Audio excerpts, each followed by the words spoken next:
Assalamualaikum warahmatullahi wabarakatuh. Perkenalkan, nama saya Aziz Fakrul Ihsan, biasa dipanggil Aziz. Saya dari Universitas Ahmad Dahlan, Fakultas Hukum, Prodi Ilmu Hukum. Nomor induk mahasiswa 23000242551. Baiklah, pada kesempatan kali ini saya akan menjelaskan tentang apa itu hukum dan beberapa pokok yang ada pada hukum itu sendiri. Yang pertama, pengertian hukum. Pada hakikatnya, sebagai makhluk sosial, manusia akan selalu membutuhkan dan bergantung satu sama lain. Mengenai hal itu, Aristoteles menyebutnya dengan sebutan zoon politik. Manusia lahir, berkembang dan meninggal dunia dalam suatu perkumpulan yang disebut dengan masyarakat. Setiap individu berinteraksi dengan individu atau kelompok lainnya. Interaksi yang dilakukan manusia senantiasa didasari oleh aturan, adat, atau norma yang berlaku dalam masyarakat. Aturan yang didasarkan pada kontrak sosial dalam sebuah sistem masyarakat yang disebut dengan hukum. Ada beberapa pendapat para ahli hukum. Di antaranya yang pertama yaitu pendapat dari Friedman. Menurut Friedman, hukum itu adalah sesuatu yang berada di awam-awam, tidak tampak dan tidak terasa, bahkan biasanya selembut udara dalam sentuhan normal. Jadi maksud dari Friedman ini, hukum itu tidak terlihat tetapi sangat berpengaruh dan sangat berperan bagi kehidupan dalam masyarakat di suatu negara.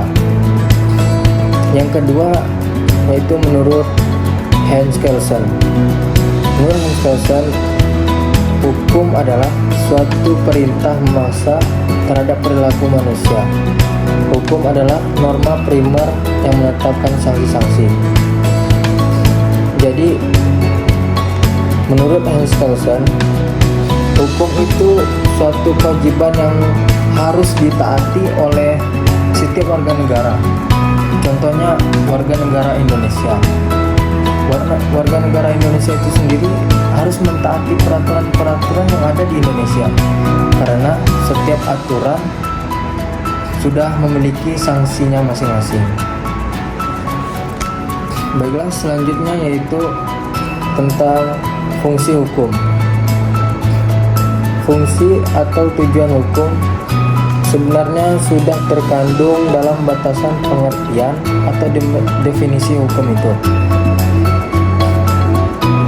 Kalau dikatakan bahwa hukum itu adalah seperangkat kaidah-kaidah dan asas-asas yang mengatur kehidupan manusia dan masyarakat, dapat disimpulkan bahwa salah satu fungsi hukum itu sendiri adanya keteraturan dalam kehidupan bermasyarakat.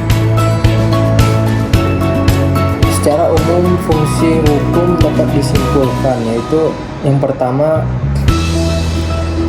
hukum sebagai sarana untuk mencapai ketertiban dan keteraturan masyarakat. Jadi, hukum digunakan sebagai petunjuk bertingkah laku. Untuk itu, masyarakat harus menyadari adanya perintah dan larangan dalam hukum, sehingga fungsi hukum sebagai alat ketertiban masyarakat dapat diwujudkan. Yang kedua, hukum sebagai sarana untuk mewujudkan keadilan sosial, baik secara lahir maupun batin.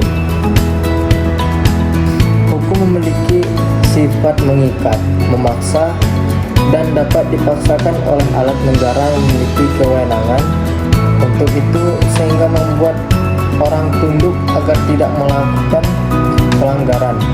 karena adanya ancaman hukumannya serta upaya pemulihan yang dapat diterapkan pada siapapun. Dengan demikian, keadilan akan tercapai. Yang ketiga, yang terakhir, hukum berfungsi sebagai alat penggerak pembangunan.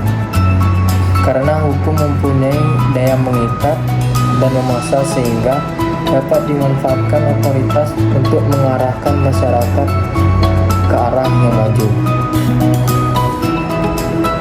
Baiklah, selanjutnya itu yang terakhir, saya akan menjelaskan tentang tujuan hukum. Pada hakikatnya, tujuan pokok hukum adalah menciptakan tatanan masyarakat yang tertib, menciptakan ketertiban dan keseimbangan. Menurut Immanuel Kant menyatakan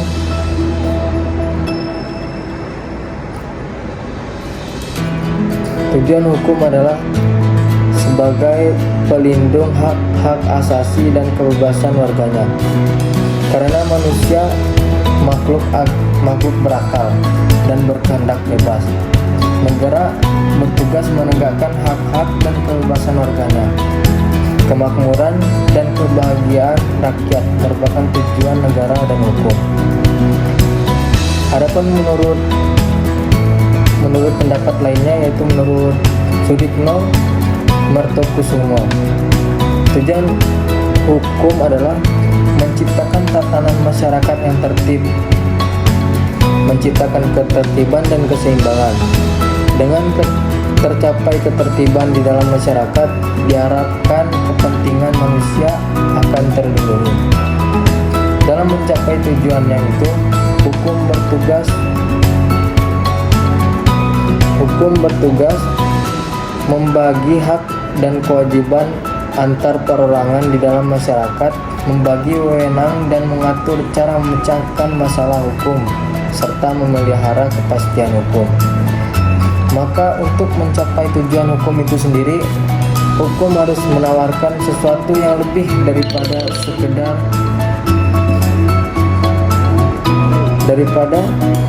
sekedar keadilan prosedural. Hukum harus berkompeten dan juga adil. Dengan demikian, hukum mampu mengenali keinginan masyarakat atau publik dan punya komitmen bagi tercapainya keadilan substantif.